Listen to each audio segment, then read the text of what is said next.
Hello and welcome to the Paul Green Comedy PaulCast for June 22nd, 2024, episode 206 of the Paul Green Comedy PaulCast. Stand-up comedian, actor, and dreamer Paul Green coming to you daily as I traverse the waters of comedy and performance and sharing my journey and what I'm learning and not learning along the way. So, yesterday was a unique, very special day because for the first time, I think, ever in my life, I'm trying to think if I ever did this as a kid, but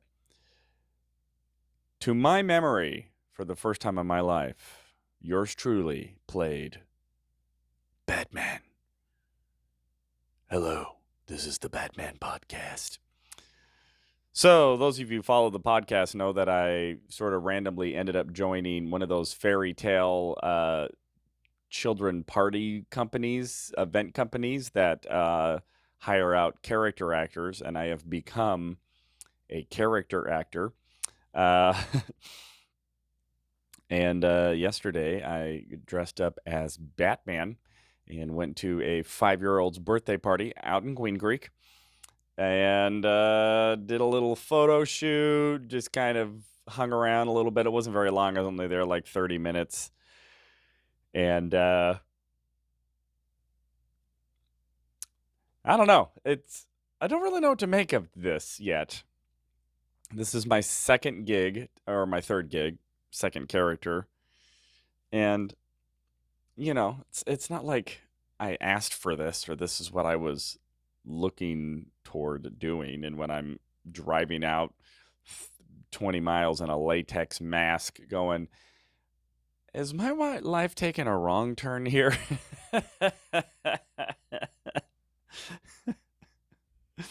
I've done Shakespeare.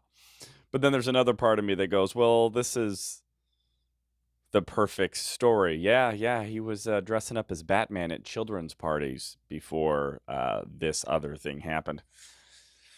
I don't know. It's kind of like reverse engineering my story. I do that a lot. I don't know if that's a good thing or a bad thing, but I have this tendency sort of to like write in my head what the story in retrospect might be when certain things happen, and I go, oh, well, that would make a compelling story should anybody ever tell my story, which who knows, maybe not. But anyway, I went and did that, and then I had 2 shows, show back to back at JP's Comedy Club, my 4th show this weekend. I had a lot of fun this weekend. I am really dialing in a lot of my new material. It's not all of it is all there, but some of it's good. Some of it I think I'm like, okay, I think this is performance ready. Like I think that I'm good with where this is at. Some of it is really close to that. And then I've tried a couple new bits this weekend, some of them for the first time, that showed a little promise. I didn't quite get as much new material in as I would hoped. I'm always trying to do that balance of, well, I want to do some stuff that I know works so that I don't, crap on the show and make it hard for the next comedian to get the audience back because I bombed so hard. But then I seemed to do a little bit too much of that. And then by the time I got to the new material that I wanted to try, it was already kind of getting near the end of my set. And of course, what I always wanted to do was interview an audience member and then sing a song about them. And I pretty much mistimed it every show and ended up running the light, which is kind of a cardinal sin in comedy club stuff. And so I kept telling the host to like light me earlier. And even when I saw the light earlier, I'd be like, okay, all right, I've got this much time. That should give me enough time to interview the people, and then something would end up happening, like in the interview, that was really interesting, or that got a big response, or that I started riffing on longer than I had time to do. And then by the time I got to the song, it was like I'm already on borrowed time. And so then I really rushed a lot of the songs. I would only just sing a couple of lines, whereas normally I like to, sing for a couple of minutes. But I was already wearing out my welcome, as it twere. But overall, I just had some really, really fun moments in these shows. Um, and there were a couple of bits that are very, very new that I tried a couple of times. And by the time I had gotten to the last show last night, there's this one bit I'm doing about baseball that wasn't quite. I mean, it was close, but it wasn't quite there. I was missing something, and in that last show, I sort of caught this energy and this presence with it, and it was seriously so much fun. I just had a blast, and I was sort of just taking the audience on this ride with me. Um, and it was the type of thing to where, I mean, we're going to get into some comedy philosophy here, which is, should comedy have the presence of a fourth wall? Um, Almost always, no. Um, I find that the moment comedians put up a fourth wall, the show shifts into something different, or it can shift into something different, that it's almost like comedy is the illusion of a conversation between the comedian and the audience. It's the illusion of a dialogue. It's just the dialogue is, I say this thing, and then the audience response is laughter, hopefully. A fourth wall is the performer is in their own world that they've created, and the audience is on the outside looking in to this world, right? The fourth wall, right? It's like the show is behind that fourth wall, and the performer is not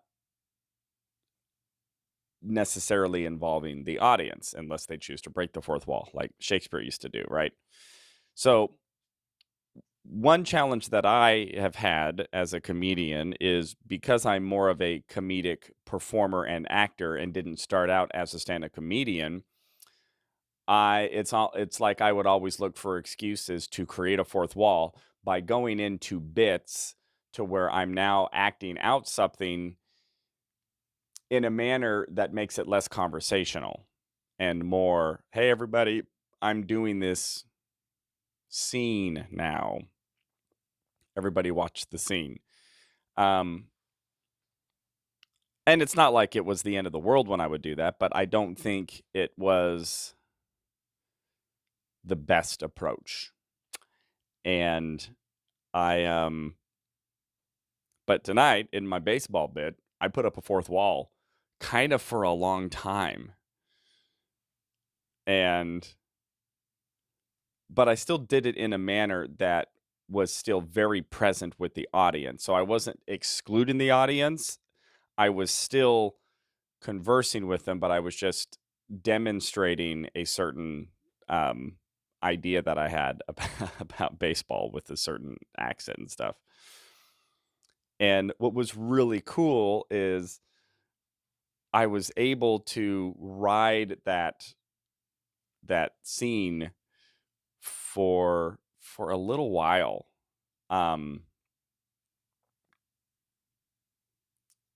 I had tried to do that in previous shows, but for some reason I wasn't quite there, and I don't really know why. I'll have to go watch the tape. That's what I love about like quarterbacks. In every press conference, the reporter will ask them, technical thing about the game. Hey there on that third down, we saw you went with the screen pass.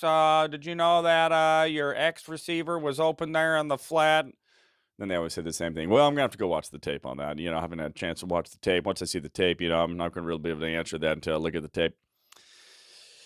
Which I do. I look at the tape. I record the shows of my shows, and then I look at the tape. But it was just really fun to see this newer bit and to be able to find a certain energy with it, especially with the 9 o'clock crowd, because the 9 o'clock crowd was a little bit less energetic than the 7, but I struggled a little bit more in the 7, which was interesting because I think that they were a more generous, excitable crowd.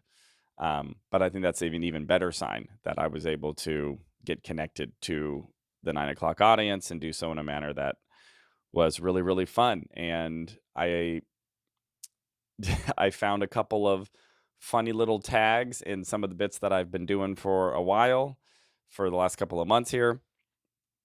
So overall, it was a really fun weekend of stand-up comedy. And I also got to be Batman for a 5-year-old's birthday party. That's right. Batman. That's going to get annoying real fast. So I've talked about this before on the podcast, but I'm going to bring it up again. So again, I like to bring up philosophies of going for dreams and sort of like a self-help sort of angle to my podcast. And I've talked about how I've seen certain like TikTok videos and memes that will pop up on Instagram. And the gist of them is don't tell people what you're up to. Just go work hard in the shadows. And then once you've gotten whatever it is, achieved whatever big thing it is, the success, the money, the house, the relationship, then show up with all your bling, but don't tell people what you're up to while you're doing it for some reason. And every time I see that, I get a little insecure. I get a little like, oh no. Pretty much all I do every single day on this podcast is tell people what I'm up to, and I'm very transparent about it. And so I get nervous when I see those types of videos because I'm going, oh no, I'm violating some law of some self-help philosophy by doing the opposite of what they're suggesting by just being very transparent with my journey and what I'm experiencing in the ups and downs and my hopes and my dreams and desires. And I don't know. I don't know what to make of that. Other than this was the goal that I set out to do. I set out to start a podcast, to do it daily without fail. And although I'm kind of like 12 hours. Technically, I'm like 24 hours behind. I'm still posting daily, but my posting time swapped to where I used to film late the night before and then post at 8 in the morning. Now it's like I'm filming this. It's like 4 in the morning right now, and I will post it right away. And although it's actually coming out on June 23rd, I'm talking about June 22nd, whereas it used to be this would come out at 8 a.m. All right, I'm confusing myself now. Yes, I'm actually forward, but I'm behind, if that makes sense. I'm confusing myself, so I'm probably confusing you. But I've still been posting every day, and I don't know, there is something within me that just feels that in this situation with what I'm doing, it is valuable for me to be transparent. And it's not like I'm being fully transparent. Obviously, I'm keeping some things to myself, but I am trying to be more open and vulnerable with this process and with this journey for whatever reason. And what's incredible is the opportunities that have come to me just by having this podcast, doing the Midlife Crisis Comedy Show, being able to produce shows at JP's Comedy Club. Actually, all of those opportunities were as a result of me doing this podcast and the relationships that it created. So although, it's not like these episodes are going viral and I'm getting millions of views, or my YouTube channel is getting millions of subscribers. Like, that's not happening, but I am influencing a small number of individuals who are watching, and it's led to really incredible opportunities. So I don't know, everybody. I think there's always going to be a time. There's going to be a time in everybody's life. Sorry, that sounds so hokey. I am finding that in my life, there will come these opportunities where I'm feeling one thing, but I'm being told or instructed or influenced another way. And I think one of the great challenges for me, and maybe for all people, is when do I follow my intuition and carve my own path and say, well, that's what the peeps are saying. That's what they are saying. I should be going right, but I really feel like I need to be going left here, and trusting that intuition for whatever reason, and seeing what happens as a result of maybe ignoring the naysayers, or the you should be doing it this wayers. And that's not to say that there aren't times when they are right, and maybe following the status quo is the right move. But I don't know. I think that's something we all have to figure out for ourselves, within our own selves. And that's what I'm trying to navigate. But for some reason, back in November, I had the stroke of inspiration and said, I'm going to do a podcast, and I need to do it every single day without fail for at least 1 year. And then after a year, once I get to 365, so I'm at 206, I think I said. So I've got about 100 and how many days? 365. So 359 or 159 episodes to go to get to the year mark. It'll be, I think, November 31st or December 1st, somewhere around there is when I started. So, man, we're getting close. Year is moving along. All right, everybody. So that will be the update for today. Whatever your intuition is, even if it's going against the status quo, learn to trust your gut if you're really feeling it, and understand that means that it's all on you. And whatever the consequences or results of those actions are, you get to own those. And I think that's a good thing. And sometimes the so-called experts are not actually experts. Sometimes they are, though. Actually, that was an old deep thought. Do you guys remember the deep thoughts from Jack Andy? There was one that just went, sometimes I think the so-called experts actually are experts. But a lot of times we're all out there just figuring out our own path, and have to learn to figure out our own path, because although other people may have insight on how they did things, or how they accomplished their fame or their fortune or their success, that doesn't necessarily mean that their path is our path or your path. So that is what I'm still trying to discover, everybody. So good luck with you on your journey. I hope your dreams are coming true. This has been June 22nd, 2024, episode 206 of the Paul Green Comedy PaulCast. I love you all so much, and I will check in with you tomorrow.